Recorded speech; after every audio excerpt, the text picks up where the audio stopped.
안녕하세요. 소매산 김 부장입니다. 얼마 전에 저희 아이가 성년이 되었는데 저희 아이 성년이 되었을 때 제가 증권계좌를 개설해서 제가 선물했는데 그 이야기를 해보려고 합니다. 우리 나이로 21살이 되면 성년이 됩니다.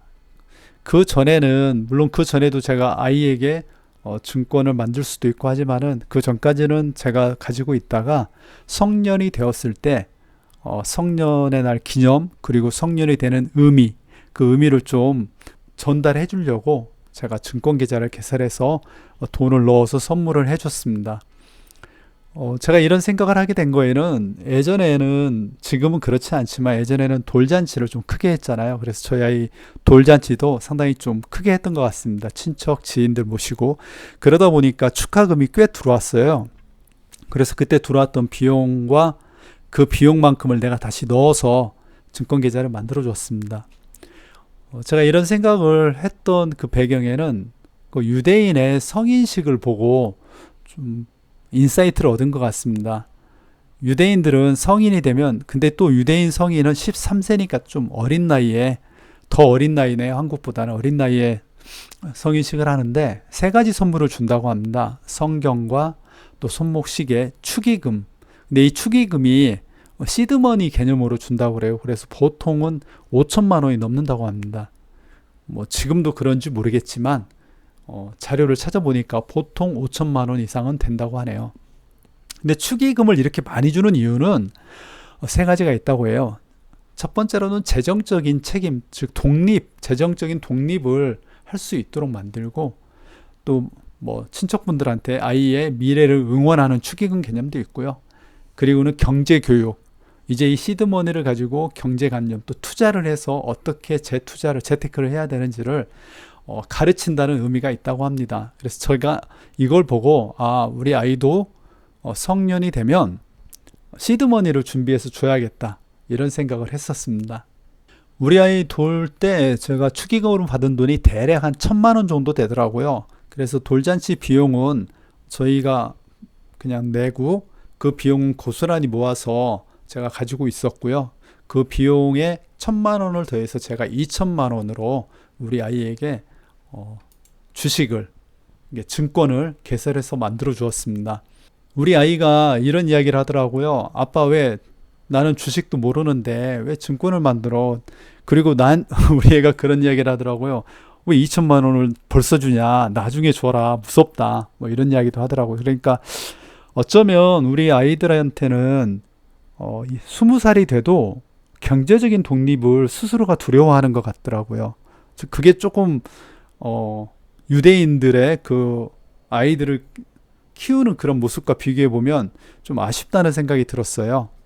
그래도 우리 아이를 제가 좀 반강제적으로 설득해서 증권을 만들도록 했고 직접 증권 계좌를 만들고 거기에 이제 CMA 그리고 일반 주식할 수 있는 위탁계좌 그리고 또 ISA를 만들었던 것 같아요. 근데 일단은 그냥 일반 주식 거래할 수 있는 그런 계좌에 넣었고요. 주식 계좌를 만들고 2천만 원을 넣었는데요. 2천만 원을 가지고 제가 투자했던 종목이 삼성전자에 한 1,000만 원 넣었었고요. 기억하실지 모르겠지만 6월 달에 저희 아이가 6월에 성년이 돼서 6월에 계좌를 만들었는데 6월에 삼성전자가 굉장히 낮은 가격이었습니다. 하락을 맞았었잖아요. 올 상반기에 삼성전자가 큰 하락을 맞아서 뭐 5만 원까지도 내려갔었죠. 5만 5천 원까지 내려갔다가 이제 6만 원 정도 됐을 때 제가 이 계좌를 만들었거든요. 그래서 한 1,000만 원은 삼성전자에 투자를 했었고요. 그리고 그때가 이제 정권이 바뀌는 시기였을 겁니다. 아마 이재명 대통령이 돼서 조금은 그래도 희망이 보이는 아무래도 이제 대통령이 바뀌는 게 확정됐으니까 그래서 코덱스가 좀 올라가지 않을까 한국 계좌가 오르지 않을까 해서 코덱스 200에 500만 원 정도 투자했었고요.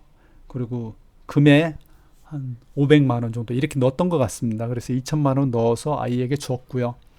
그래서 아이가 직접 이제 이 주식을 사고 팔아야 되는데 모르잖아요. 어떻게 사는지도 몰랐고 또 매도하는 방법도 몰랐습니다. 그래서 하나씩 하나씩 공부를 시켜가면서 그 주식을 하는 방법을 익히게 하면서 이제 주식을 좀 알아갔던 것 같아요. 어쩌면 그게 제가 목표했던 방향이었고요. 그러니까 주식을 통해서 재테크를 해서 돈을 불려나간다.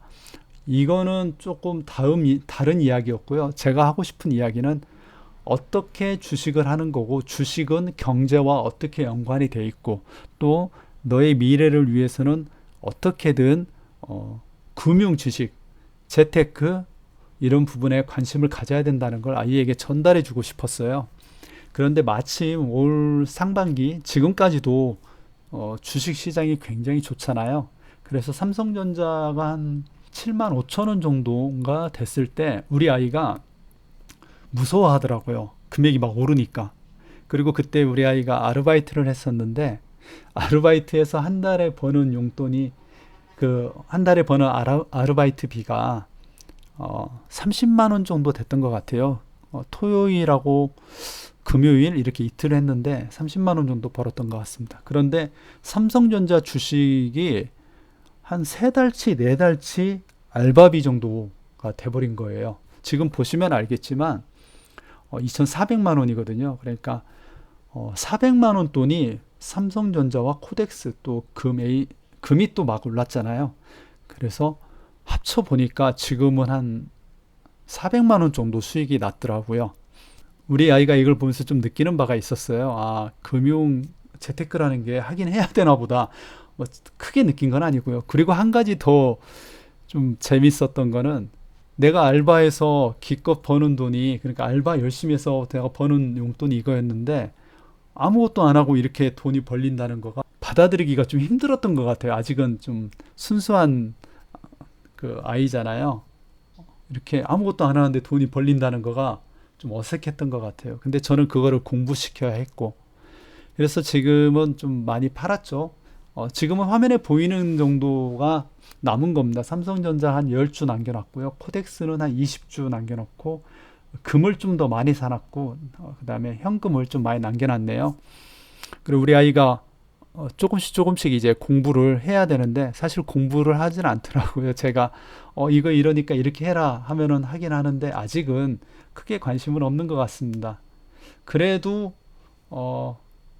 제가 원하는 거는 우리 아이가 조금씩 관심을 갖고, 또 여기에 지식을 갖기를 원하는 겁니다.